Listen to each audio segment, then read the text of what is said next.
All right, what's up, guys? So this is not an in the trenches talk, as you can see. No mic, no tripod. This is more so me talking about what I'm gonna be doing, forward with my business. And I feel like I can't just make all my videos in the trenches, otherwise in the trenches wouldn't be as special or wouldn't be categorized as anything, because all my long form videos here are just in the trenches, majority.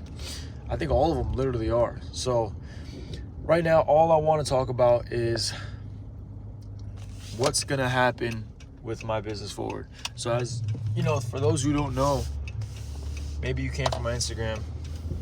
Well, I just started Instagram, but what it is that I'm basically behind Rocky Ingram's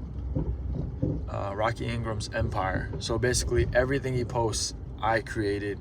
Everything he films, I'm filming. I edited. It was my idea, everything.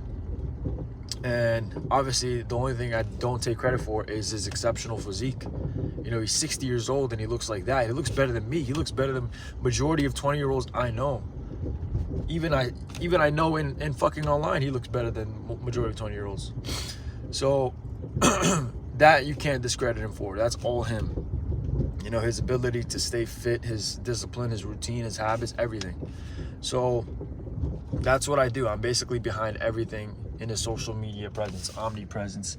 I'm responsible for marketing. I'm responsible for closing sales. I'm responsible for DM setting. I'm responsible for all these skills, right? And we get paid off of YouTube and online high ticket coaching. That's it. So YouTube is monetized. It's pretty reliable. It's consistent. Every single month we get paid a certain amount.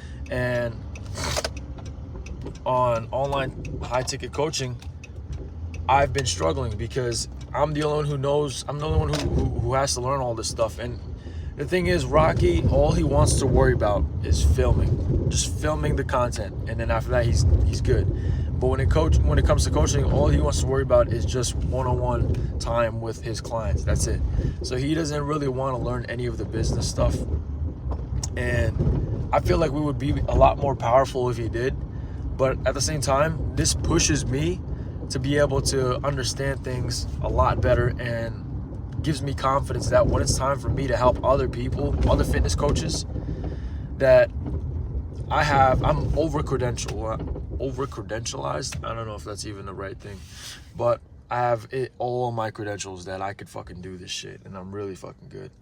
So what we're doing now, to get to the fucking point, is we're gonna be filming a huge amount of content. Like right now, we're gonna film a bunch of shorts, and I want to stack up at least 2 months worth. But the difference, the whole reason why I'm recording this is because we're gonna approach it in a sense where we're gonna be more relatable to the audience this time. And I made this mistake by not doing that. It was just like we were chasing virality, being virality. But we want to be more relatable by implementing stories with the facts, because there's so many times where I just let Rocky do his thing, but the thing is, he just expects people to just get up off their fucking bed and then go to the gym just like how he is. But you could say the fact. You could be like, some shit like, yeah, you're fat. You gotta go to the gym now and lose weight. You have to get up now.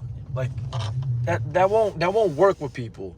What works is explaining the mini battle in between on how the fuck did you get up this early in the morning and it became a routine. How did you make it a routine? How did you build these habits? And how the fuck do you always come home after work and then choose to eat the healthier foods that you invested into instead of eating that donut that's in the fucking corner side? Like, how do you do that? How do you build that discipline? How do you build these habits? Like the little in between, never seen by anyone else battles. How do you win that? And that's what you talk about. And I've noticed that sometimes when we're dealing with stuff, like if Rocky is dealing with some sort of pain or some life circumstances, he likes to like just close off, you know, in everything, which is cool, like, I guess. But when you have an online presence, that's an opportunity to share your pain. And if you share your pain, you're going to be a lot more relatable than someone who just seems perfect all the time, because there's nobody in this world who is happy and perfect all the time. There's always going to be downsides. There's always going to be lessons to learn from that people that follow you would like to know.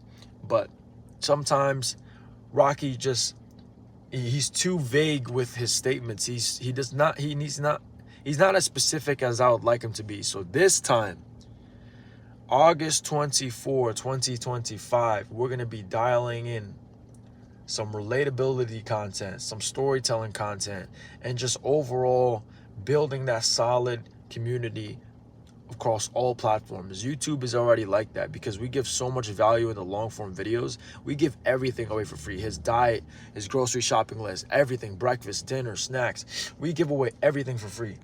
And we do the same thing on Instagram, right? But the thing is, Instagram is short form content, so you're limited to the amount of watch time, and watch time equals what? Watch time equals nurturing your audience. So we're not able to nurture our audience with solid storytelling because we're always chasing virality, and that messes up our connections in the future. And if our connections in the future are messed up, that means our leads are going to be terrible. And if our leads are terrible, meaning no fucking sales. So watch what's going to happen now once we dial in the content. And we're probably going to be making at least $12,000 a month profit alone.